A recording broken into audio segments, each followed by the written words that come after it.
जय हिंद फ्रेंड्स। मैं हदीद खान, हदीद sir channel में आपका स्वागत है।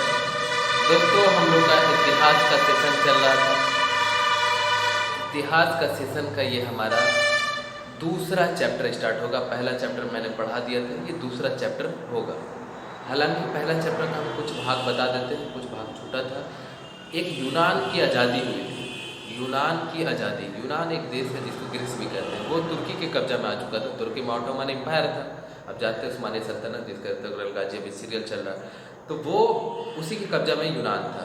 यानी पूरा जो पूर्वी आप यूरोप देखेंगे वो ऑटोमन एम्पायर के ही कब्जा में था, उसके ही क्षेत्र में था। तो धीरे धीरे जो है वो लोग ऑर्थोडॉक्स क्रिश्चियन थे। क्रिश्चियन में भी 3 पार्ट होता है, एक कैथोलिक होता है, प्रोटेस्टेंट होता है और एक ऑर्थोडॉक्स होता है। तो ग्रीक में जो है यानी ग्रीक इट मीन्स हम बोलेंगे तो ग्रीस ग्रीक या उसको आप यूनान कह सकते हैं। तो वहाँ पर जो है ऑर्थोडॉक्स मानने वाले ज़्यादा थे और रसिया में भी जो है ऑर्थोडॉक्स ज़्यादा माना जाता है। ब्रिटेन में प्रोटेस्टेंट है। ये पूरा ईसाई जगत का ये जो है ग्रुप है या फिरका कह सकते हैं। तो वहाँ पर एक मुस्लिम शासन था ऑटोमन एम्पायर का। वो लोग जो है उनमें राष्ट्रवाद की भावना आ रही थी और मुस्लिम शासन से यानी तुर्की से जो है छुटकारा पाना चाह रहे थे। तुर्की में खिलाफत चलता था, उस्मानी खिलाफत। तो धीरे धीरे जो है इसमें राष्ट्रवाद की भावना आने लगी, राष्ट्रवाद की भावना आने लगी और कई तरह के हिटोरिया फिल के नामक एक क्रांतिकारी संगठन बनी। संगठन बनते हुए आज़ादी के लिए लड़ाई लड़ने लगे और रूस से और भी क्रिश्चियन देश जो है यूरोप का, उससे भी उसको मदद मिला। क्रिश्चियन भाईचारगी का नारा देकर के जो है तुर्की को पराजित करने का और यूनान को आज़ाद करने का प्रण लिया गया। और आप जानते होंगे यूनान वही देश है जिसको यूरोप की सभ्यता, यूरोप की सिविलाइजेशन का पालना कहा जाता है। यानी यूरोप जो अभी है, आप यूरोप में अभी जितने भी ज्ञान हासिल कर लिया यूरोप, उसमें यूनान का जो योगदान पहले था उसको कभी भुलाया नहीं जा सकता। यूनान यही देश है जो इसने आर्किमिडीज हुए जिसने तैरने का सिद्धांत दिया। तैरने के लिए आप जानते हैं ना, वो आर्किमिडीज के ही सिद्धांत पर काम करता है।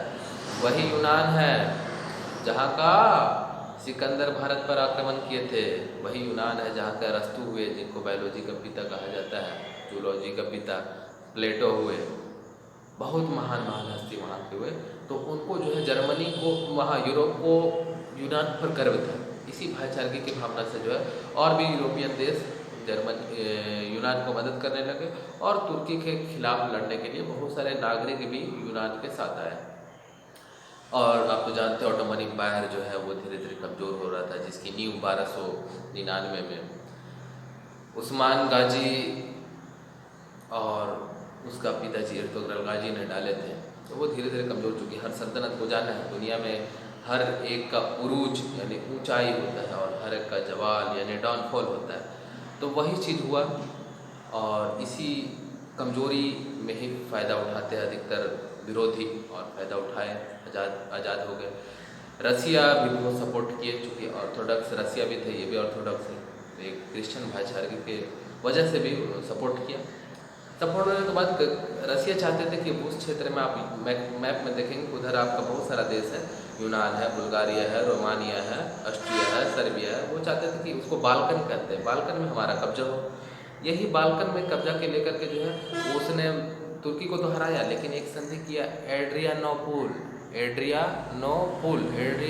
की संधि 1829 में तुर्की और रूस के बीच। ये संधि क्या हुई कि तुर्की को चलो आज़ादी मिल जाएगा, लेकिन पूर्ण स्वतंत्रता उस समय नहीं मिली थी, क्योंकि रसिया चाहता था कि जब पूर्ण स्वतंत्र अगर आज़ादी मिल जाती है, पूर्ण स्वतंत्रता अगर मिल जाती है, तो वो फिर हमारे प्रभाव में नहीं रह पाएगा, हमारे से प्रभावित नहीं रहेगा, हम उससे काम नहीं निकाल पाएंगे। लेकिन फ्रांस और इधर ब्रिटेन भी देख रहा था कि यूनान तो आज़ाद होने वाला है, अगर वहाँ रसिया का कब्जा हो जाएगा तो हम लोग के लिए जो है खतरा मंडराने लगा। क्योंकि यूरोपियन जो है अपने लोगों से बहुत ज़्यादा डरते थे, अपने लोग सारे शक्तिशाली थे। तो फिर इसने जो है और एक बार युद्ध किया और तुर्की को पूरी तरह से पराजित करके जो है कुस्तुनतुनिया, उसको कॉन्स्टेंटाइन भी कहते हैं इंग्लिश में, और अभी उसका नाम इस्तांबुल है, उसकी संधि की है 1832 में, कुस्तुनतुनिया की संधि 1832 में। इस संधि के द्वारा जो है पूरी तरह से आज़ाद हो गया कौन? यूनान। और एक बोवेरिया एक जगह था, वहाँ के एक शासक ऑटो ऑटो को जो है वहाँ इधर का यूनान का राजा बना दिया गया।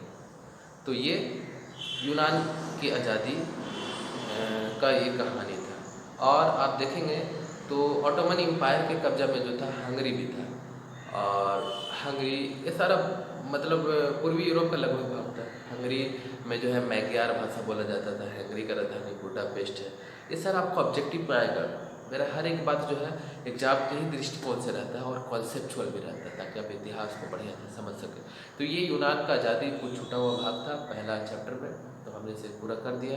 कैसा लगा आप जरूर बताएंगे। Thank you very much. Share करें, बिहार के 16 लाख स्टूडेंटों के बीच ये जानी चाहिए। Thank you very much.